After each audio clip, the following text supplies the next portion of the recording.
Guys একটু আগে মেথি শাকের পাওয়াটা হলো, তো এখন হচ্ছে মেথি শাকের মানে মেথি শাক ভাজা। তো মেথি শাক ভাজাতে আমরা কী কী দিচ্ছি, এখানে দিলাম তেল, লঙ্কা ফোড়ন, সর্ষে ফোড়ন দিয়ে নুন, ভালো করে একটু নাড়াচাড়া করে আমরা এই মেথি শাকগুলো মিহিভাবে কেটে নিয়েছি, দিয়ে এগুলো এবার দিয়ে দিতে হবে তেলের মধ্যে। তো এই রেসিপিটা অনেকেই জানে না, তো তাই জন্যই তোমাদের বলা। ইউনিক একটা রেসিপি এটা, যেটা বলতে পারো।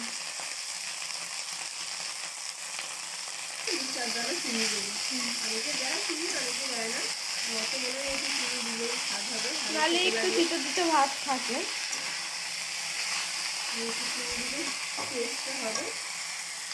একটু হলুদ দেবে, চিনি ছাড়াও খাওয়া যায়। যারা খেতে খায় চিনি ছাড়া, যারা একটু বেশি খেতে খায় না, একদম হাফ টিস্পুন দেওয়া হলো হলুদ, একদম অল্প। লাস্টে নিয়ে ভাজা হয়ে গেলে মানে লাস্টে নামাবার আগে চিনি দিতে হবে।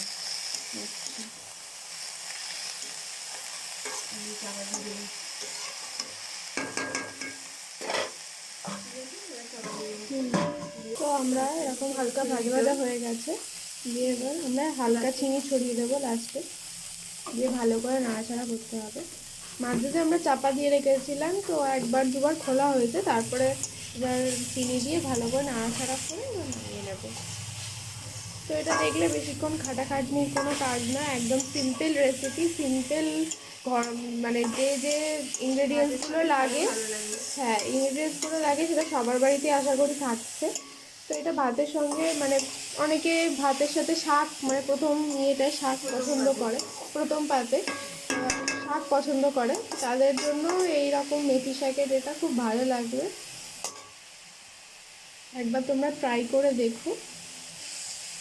তো আমাদের মেথি শাক কমপ্লিট, এবার খাওয়ার সময় আবার রিভিউ দেবো। তো আবার চিকেনের রেসিপি আজকে আছে, আজকে পরপর রেসিপি আছে, তো পরপর দেখতে থাকো। বাই।